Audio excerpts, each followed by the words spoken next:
Hey, Ranger.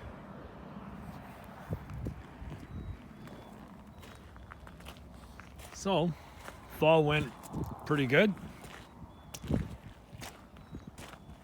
Not really much of a need to cut those trenches like I did in the last video, but sped up the amount of time.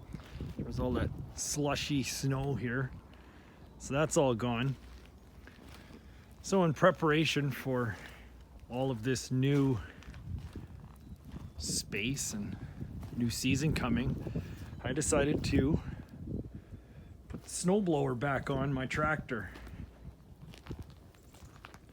Why would I do such a thing? Well, apparently we're getting our worst blizzard in a couple decades, maybe worse. I've seen a few in my time. The numbers they're giving us in the forecast, which is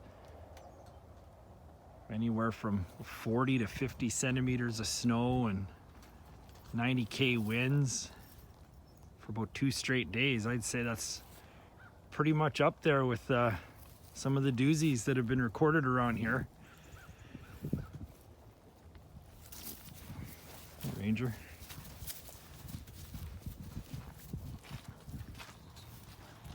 So, this is kind of late for around here, kind of big for around here. The snow in some of my last videos is kind of a lot for around here. Obviously in other regions there's all sorts of crazier weather than that, but we're just talking about here, and it may be constituted as historical. We'll have to see. But yeah, I'll throw some more stuff on it and see what this looks like. It's supposed to be starting tonight, so guess we'll see how she goes.